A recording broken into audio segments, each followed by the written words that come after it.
Hi, my name is Nancy Canning and I am a certified clinical hypnotherapist. And this video is about the basics of belief systems.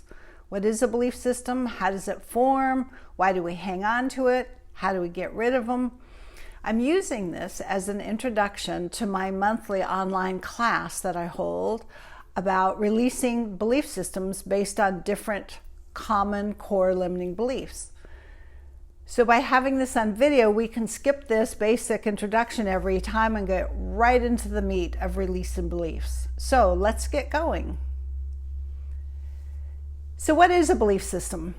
For me, it is a thought. It's a thought you think over and over. In its core, it's a couple of words in your head, but it feels like so much more. Because attached to this thought, and the one I'm going to use as an example is one of the most common limiting beliefs, which is, I'm not enough. I'm not good enough. I'm not smart enough. I'm not athletic enough. I'm not talented enough. It's whatever. It's some aspect of being not good enough. So when you're born, you do not have that consciousness. You're born this baby that comes into the world just being your perfect divine self. And you start to grow up and along 2, 3, 4, 5 years of age, your beliefs are beginning to form. In fact, most of the most common limiting beliefs are formed by the time you're about 6 years old.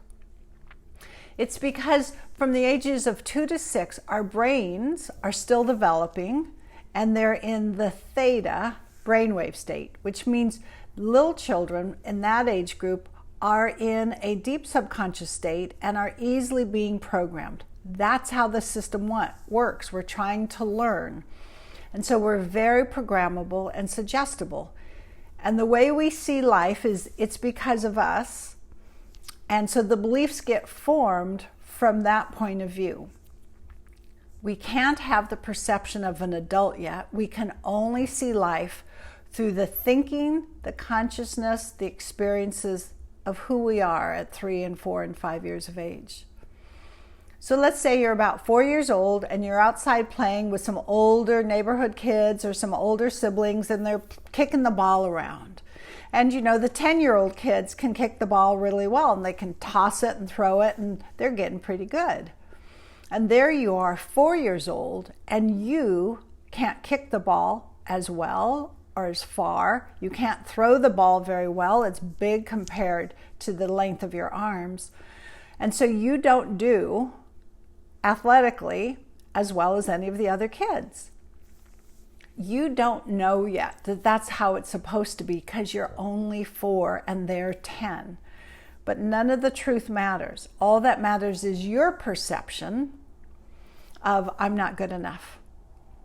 And that I'm not good enough thought gets programmed into your brain, and it's also connected to the age. So you're 4, the event, you're out there playing and they're all doing better than you.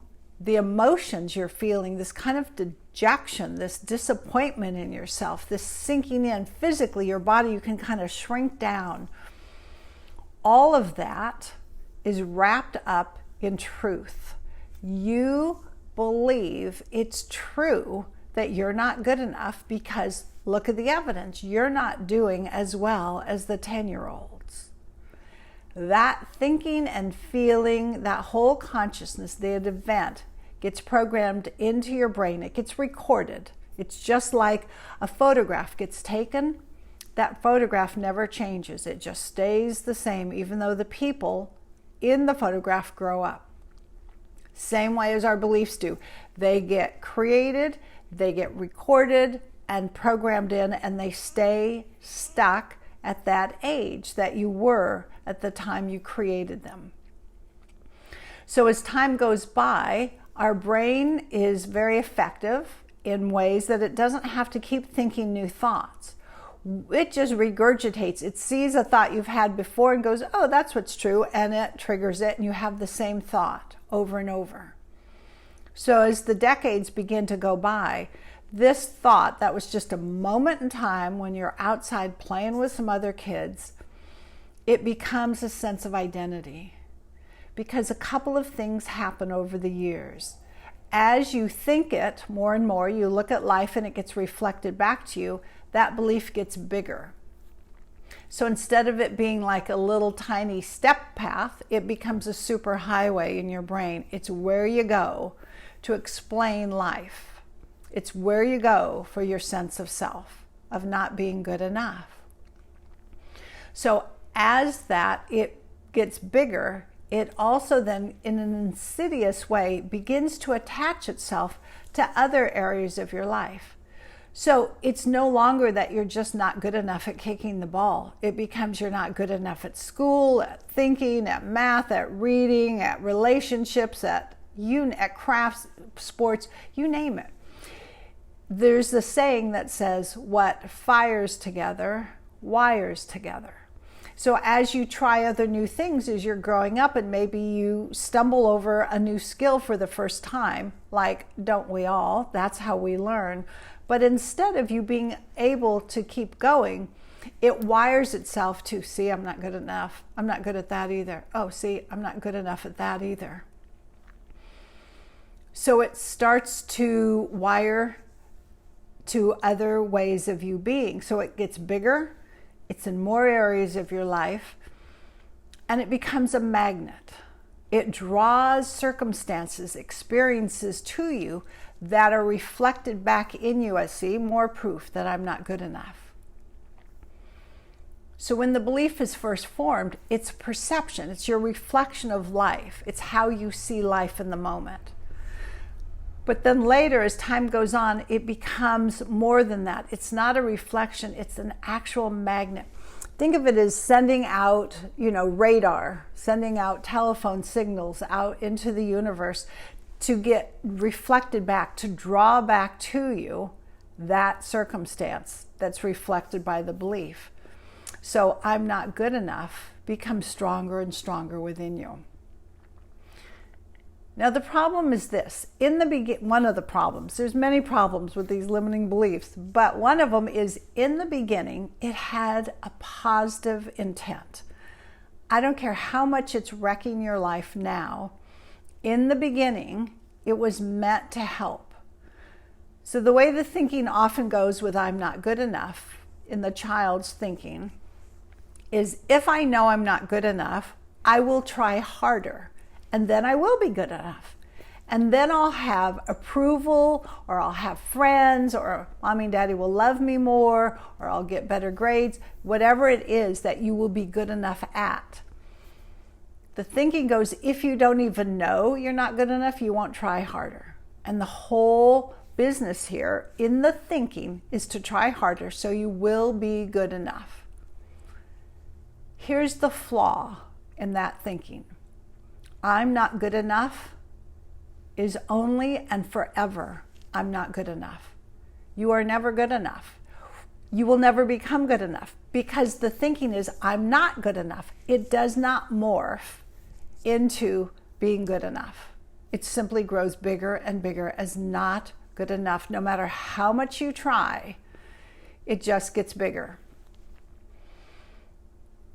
So those are some of the basics. I want to review it now before I go into the next section of how do we release them.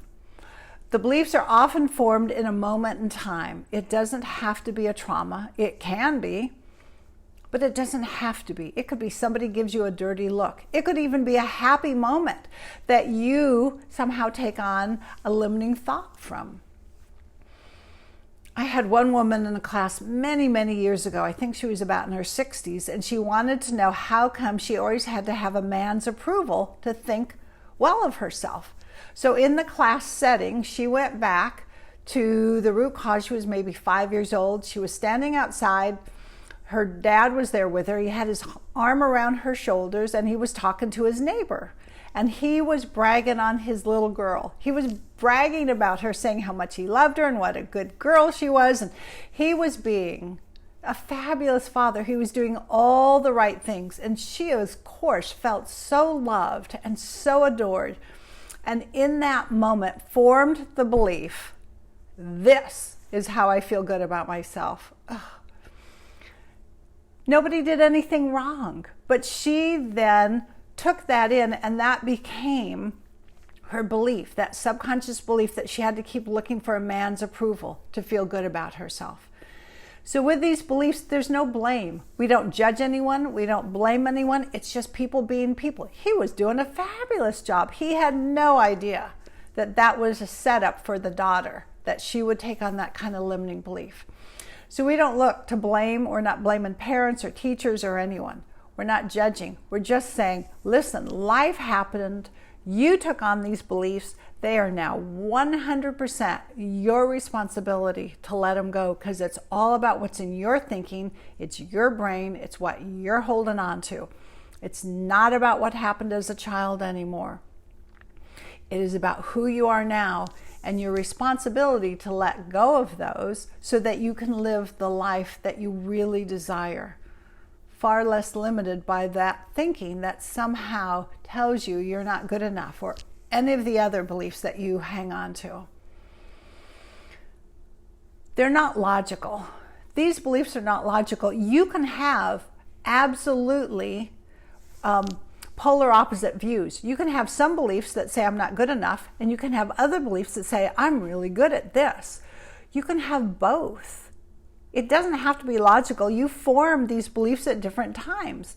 One that's positive does not necessarily wipe out one that's negative. They both coexist, and they sprout up from time to time. That's how someone can be a powerhouse at work. They can go to work and make decisions and be effective and organized, and they've got it. They've got it. And yet they come home, and in the role as parent or spouse, they don't have a clue. I mean, they are walked over and they got no discipline, and it's unorganized. It's like a mess. And you wonder, how can I be the same person that's got it together in one area of my life and just such a mess in another? It's simply because you have different beliefs about who you are in the workplace versus who you are in the home place.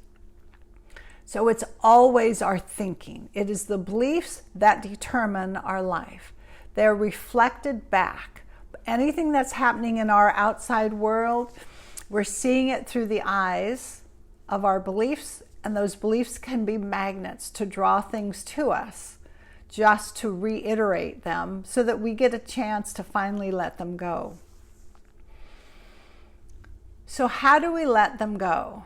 And how do we recognize them in order to let them go? So one of the ways you can recognize the belief most easily is through the repetition. You have a pattern, you have a history of this kind of circumstance coming to you. So you have the same thought, or you have the same self-identity, or if it's behavioral, you do the same thing over and over again. Or it can be that you draw to you circumstances or people that are the same over and over. You may change jobs, but find that your boss is the exact same kind of person as in the last job. Or that your coworkers show up in the same way. They could be not helpful, or they can be backstabbing, or whatever it might be. But if you find the same thing happening over and over, that's on you, because you have a belief that says this is how life is. In relationships, if you date or marry the same person over and over again, different name, different body, same personality, you have a belief that says that's how the spouse is, or that's how the partner is. It's our beliefs that draw people and circumstances to us. Now, I'm not to go into the whole tragedy thing, and if that happens, or accidents or coincidences, I'm not going there in this short video. All I can tell you is that in most cases, if not all, our beliefs are at work. Now, how do we get rid of them? Well, that's why I do the classes, because these sometimes are very easy to release. We just recognize them. You've been changing your beliefs your whole life. You're not still thinking the same things you were as a child. You have grown. When you do any kind of self-help, you're changing your beliefs. It's very natural. But there are those that are locked in, and it's the emotion and the truth that's the glue. The emotion and truth glue in these beliefs into our subconscious, so it's harder to get to them, especially on our own. We often need help, someone else that's leading us through them, so that we can pull them out from a more objective personality and an objective perspective. So the way people release beliefs is, first of all, you learn something new, you get an aha, and you don't believe the same thing anymore. It's changed. Or you work at it over and over with affirmations. Affirmations can work, they can be very helpful, but it's more helpful if you pull out the belief underneath first, and then the affirmations have a place to land more easily. And so in my classes and in my sessions, what I do is I lead you through, step by step, we go back to the root cause. In hypnosis, in a light trance, it's very easy to go back to the root cause of where you first learned these limiting beliefs. Because remember, I had said that the belief is formed by the thought, the age you were, the event, the emotions, the physical sensations. So if I say go back to the root cause of where you first learned you're not good enough, that belief is wired together with that original event. And bang, you're right there. And then I lead you through the process of helping to disengage, to step out of the belief itself and to step back far enough until you can see it's 4 words. I'm not good enough. It's a thought. And one moment it feels so true. You would argue with me, it's true. Look at my life. You could point out circumstances that definitively prove you're not good enough. And all I say is, oh no, all of that is just a reflection of the fact you have a belief that says you're not good enough, and therefore that's what you experience. But the belief itself, I'm not good enough, is 4 words, and it never was the truth. It was formed from a child's perspective. And even if you have a belief that is true when it's formed, if it's 40 years later, the 4-year-old's thinking has no business still running your life, so it's a lie. No matter what way you look at it, whether it was true or not true when it first formed, 30, 40, 50 years later, it's an absolute lie. A 4-year-old's thinking is never still the truth decades later. And so it's about distancing yourself enough from the belief to be able to see it for what it is, and then we pull out the energy. You need to pull out the emotions. It's all energy. We're energy beings. These are energies in our thinking and in our body. They lodge themselves as consciousness inside the physical body, so you feel it.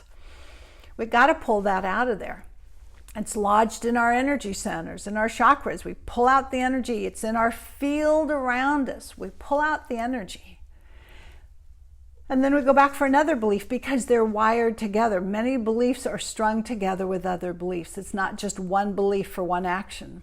We should be so lucky. No, it can be multiple beliefs and layers of beliefs. But here's the good news. I don't want to sound discouraging because we're wired to let go of them. That's the plan, to grow and to see that they're not true, even when it feels true. So each month what I'm going to be doing is going through a different core belief. This is the one on I'm not good enough, although I'm not leading you through it.